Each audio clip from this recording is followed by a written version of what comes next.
Hello everyone, welcome to my YouTube channel. कैसे हो आप सब? And I am really sorry for uploading this video very late. मैं किसी काम में बिजी थी, तो मैं जल्दी अपलोड नहीं कर पाई। मैंने सोचा था कि मैं 2 बजे तक अपलोड कर दूंगी, बट नहीं कर पाई। I am really sorry for that. But कोई नहीं, आपके पास पूरा कल का दिन है, तो आप कल के दिन में प्रिपरेशन कर लेना। And one more thing I wanted to ask you कि आप सबका एग्ज़ाम कैसा हुआ आज का? मैंने काफ़ी सारे ग्रुप्स में देखा था कि बच्चों का अच्छा नहीं हुआ है, मतलब नेगेटिव रिव्यूज़ ही देखे हैं मैंने कि एग्ज़ाम अच्छा नहीं हुआ, बहुत डिफ़िकल्ट था, पता नहीं कैसा पेपर सेट हुआ है, पास्ट ईयर से कुछ नहीं आया, पता नहीं कैसे-कैसे रिव्यूज़ मैंने पढ़े हैं।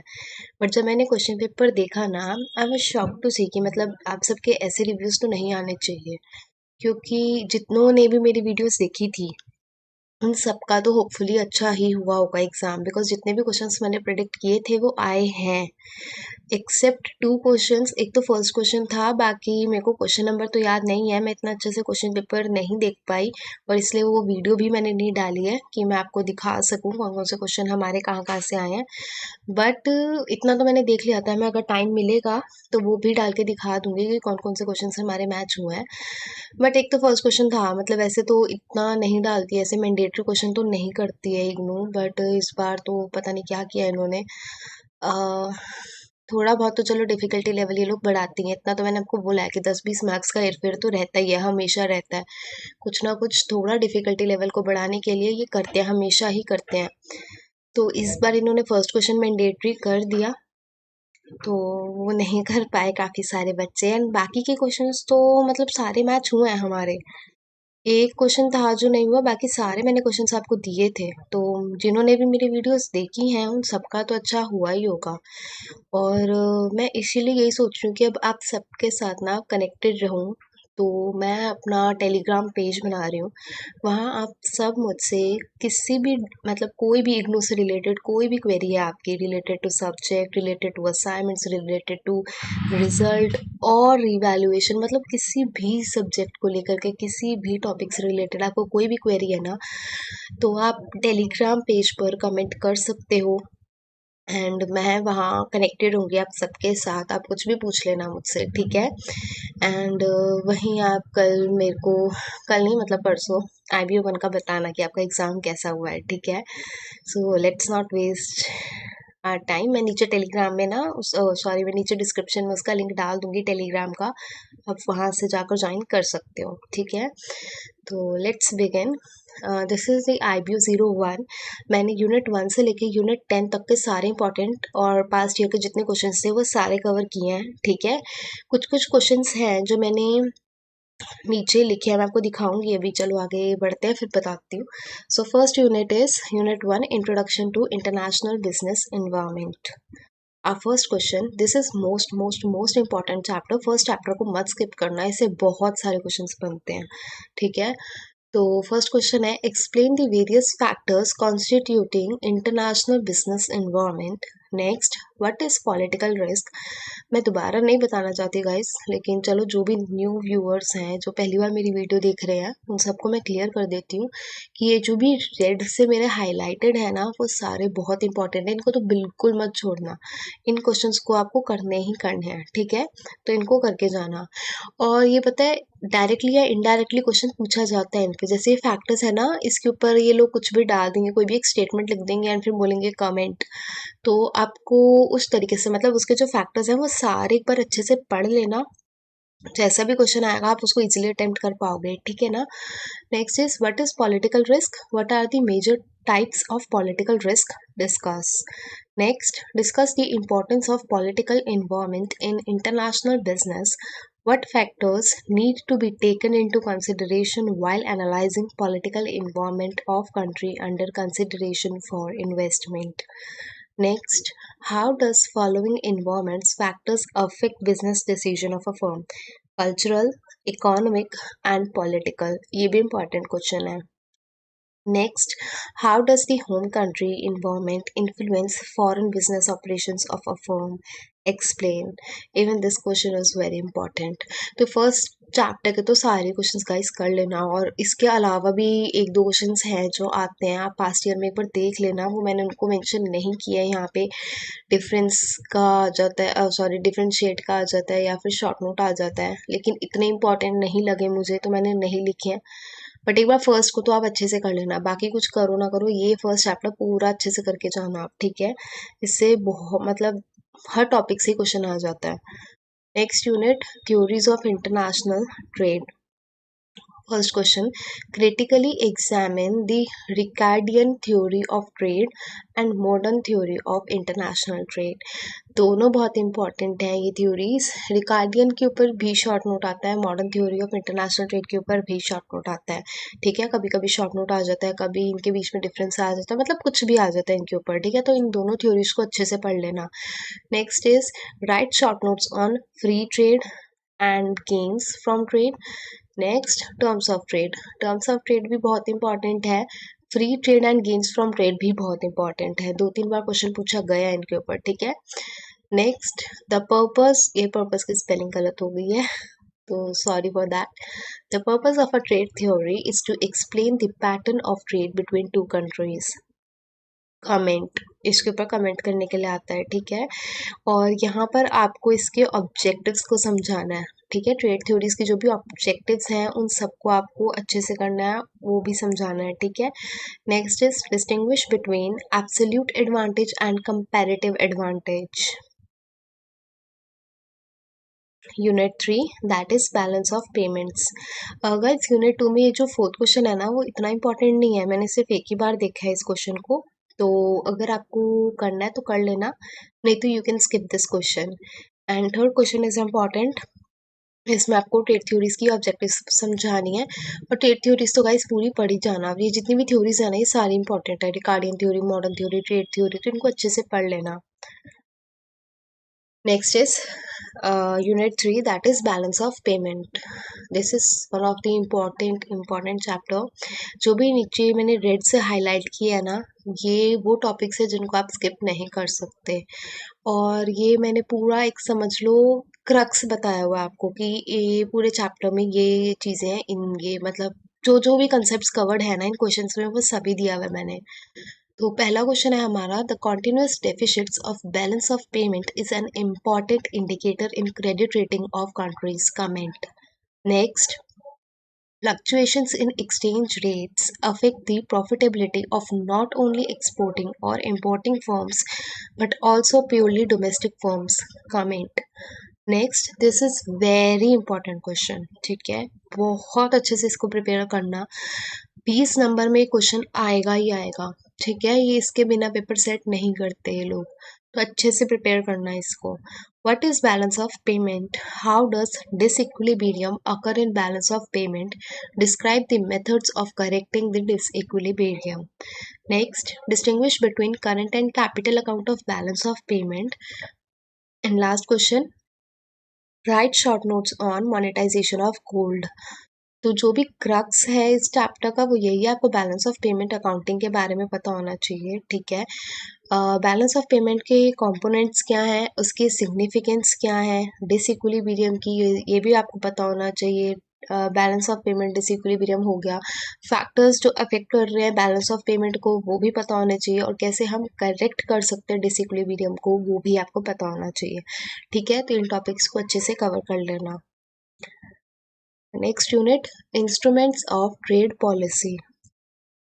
First question, write short notes on tariff and non tariff barriers to trade. इसके ऊपर डिस्टिंग्विश करने के लिए भी एक बार पूछा गया है, और शॉर्ट नोट भी आता है दोनों के ऊपर separately.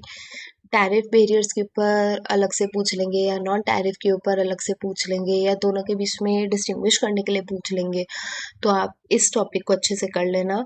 Next is explain various non tariff barriers to restrict the international trade. Next, what do you mean by balance of payment? Explain the relationship between the balance of payment and exchange rates of a country with suitable examples. Exchange rate के ऊपर भी एक बार short note आया था, तो इसको भी आप पढ़ लेना, ठीक है। Our next unit, that is globalization and overview. एक ही क्वेश्चन इंपॉर्टेंट है, इतना इंपॉर्टेंट नहीं है ये चैप्टर, सिर्फ ग्लोबलाइजेशन के बारे में आपको पता होना चाहिए। तो what do you mean by globalisation? Discuss the major forces of globalization. Describe the effects of globalization on the world economy. Guys, एक एक क्वेश्चन, एक एक पार्ट उसका इंपॉर्टेंट है। ग्लोबलाइजेशन के मीनिंग बताओ, फोर्सेस बताओ, ग्लोबलाइजेशन के इफेक्ट क्या है उसका ग्लोबलाइजेशन का वर्ल्ड इकोनॉमी में। तीनों क्वेश्चंस अपने आप में बहुत इंपॉर्टेंट है। तीनों पार्ट्स को अच्छे से प्रिपेयर करना। इस चैप्टर से बस एक ही क्वेश्चन है important. Next is unit 6, that is international investment. First question, distinguish between direct and portfolio investment. एक ही बार पूछा गया है, इतना इंपॉर्टेंट नहीं है। Next, evaluate the advantages and disadvantages of FDI. What is your opinion on the role of FDI in the economic development of host country? This is important question है ये, अच्छे से करना। नेक्स्ट, ये थोड़े मतलब मिसलेनियस टॉपिक्स हैं जो वैसे तो नहीं आए हैं, बट हाँ मतलब थोड़े इंपॉर्टेंट हैं, मुझे ऐसा लगता है कि इंपॉर्टेंट है, तो इनके बारे में आपको पता होना चाहिए। Cross border merger and acquisition के बारे में, ट्रिम्स के बारे में, trade related investment measures, multilateral investment guarantee agency, इन सब के बारे में आपको पता होना चाहिए। शॉर्ट नोट आ सकता है, ठीक है। Moving ahead, unit 7, that is transnational corporations. First question, what are translation corporations? Why do firms become transnational? Next, describe main features of transnational corporations. Guys, why do firms become transnational? बहुत बार पूछा गया है। Directly और indirectly, मतलब एक statement दे देंगे आपको, फिर आपको बोलेंगे कमेंट करो, तो उस स्टेटमेंट से ही आपको पता लग जाएगा कि वो ये बताना चाहते हैं कि फर्म्स जो है वो ट्रांसनेशनल क्यों बन रही हैं। तो आपको उसमें यही आंसर लिखना होगा, तो इसको अच्छे से प्रिपेयर करना है इस क्वेश्चन को। Next, what are the recent trends in transnational corporation. Next, ये टॉपिक्स हैं जो मुझे लगता है आपको कवर करने ही करने हैं। टीएनसी की डेफिनेशन कर लेना ट्रांसनेशनल कॉर्पोरेशन की, उसके फीचर्स पढ़ लेना, उसकी इश्यूज क्या क्या हैं, क्या क्या कंट्रोवर्सीज हुई हैं, क्या रीसेंट ट्रेंड है अब, तो ये सब आपको पता होनी चाहिए, ठीक है। Next is Unit 8, that is Technology Transfer. First question, explain the role of transfer of technology in international trade. Discuss the recent trends and current issues in technology transfer. एक ही क्वेश्चन इंपॉर्टेंट है, बाकी इसके अंदर आपको transfer of technology के levels भी पूछ लेते हैं, ठीक है, वो इम्पॉर्टेंट है। उसके रोल्स भी पूछ लेते हैं, तो मैंने नीचे लिखा हुआ है जो जो मुझे लगता है कि इम्पॉर्टेंट है। ट्रांसफर ऑफ टेक्नोलॉजी का पूरा कंसेप्ट पढ़ लेना आप, लेवल्स पढ़ लेना, उसके रोल पढ़ लेना, उसके रीसेंट ट्रेंड या करंट इशू पढ़ लेना, और स्ट्रैटेजिक अलायंस पढ़ लेना। मुझे लगता है ये इम्पॉर्टेंट है, तो इस कंसेप्ट को कवर करके जाना। Next, unit 9, that is world trade. What are the major problems faced by developing countries in promoting their exports? What are your suggestions to solve these problems? This is important question. Problems जो हैं वो बहुत बार पूछी गई हैं, और अलग अलग मतलब वही, जैसे कमेंट करने के लिए आपको बोल देंगे, एक स्टेटमेंट दे देंगे एंड देन कमेंट करो इस पे, तो आपको समझ ही आ जाएगा वो स्टेटमेंट पढ़ने के बाद कि प्रॉब्लम्स बतानी है, तो पढ़ लेना, ठीक है, अच्छे से उसको कर लेना। नेक्स्ट, वर्ल्ड ट्रेड का ना एक बार ओवरव्यू ले लेना, उसके ऊपर भी क्वेश्चन बन सकता है, एक बार थोड़ा पढ़ लेना। और next is export basket of developing countries.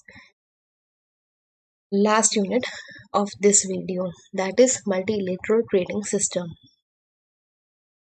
Guys, मैं आपको जो बाकी के चैप्टर्स हैं ना 10, वो मैं अभी अभी कोशिश करती हूँ, अगर डल जाते हैं तो मैं डाल दूंगी, नहीं तो मैं कल सुबह तक आपको पक्का दे दूंगी, ठीक है।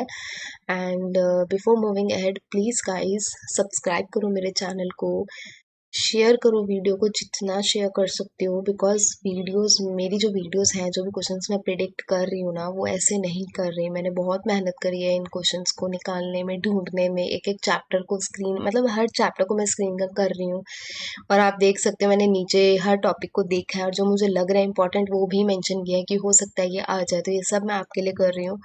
तो please guys subscribe to my channel, share this video, and don't forget to join the Telegram page. अगर आपको कोई भी डाउट होता है आप टेलीग्राम में पूछ सकते हो, मैं लिंक डाल दूंगी उसका नीचे डिस्क्रिप्शन में, तो वहाँ से जाकर आप ज्वाइन कर लेना, ठीक है।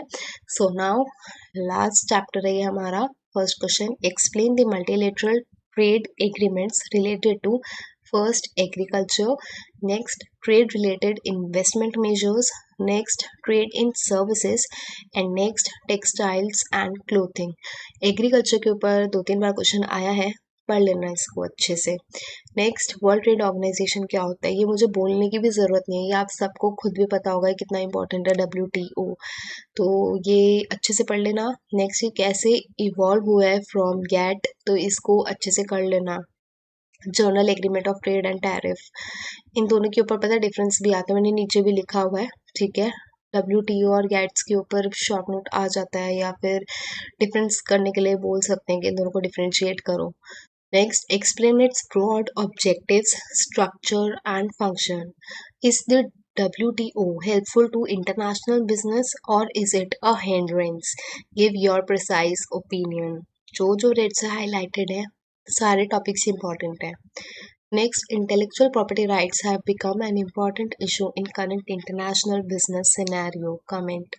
IPR अपने आप में बहुत इंपॉर्टेंट है और बहुत बड़ा टॉपिक है, तो IPR के ऊपर शॉर्ट नोट प्रिपेयर कर लेना, क्वेश्चन आ सकता है। Next, right a short note on trade related investment measures. तो जो भी नीचे मैंने लिखे हैं वो सब पढ़ लेना, रेड से जो भी हाईलाइटेड है उनको अच्छे से कवर करके जाना। Good luck for your exam, और प्लीज़ सारे क्वेश्चंस को प्रिपेयर कर लेना, क्योंकि ये क्वेश्चंस मैंने बहुत मतलब पास्ट के जितने भी पेपर्स हैं उन सबको देख करके एनालाइज करके ही मैंने आप सबको प्रोवाइड किए हैं। तो अगर आपके पास टाइम लिमिटेड है तो इतने क्वेश्चंस को अच्छे से प्रिपेयर कर लो, you will get good marks. Please subscribe to my channel, like this video, share this video, thank you.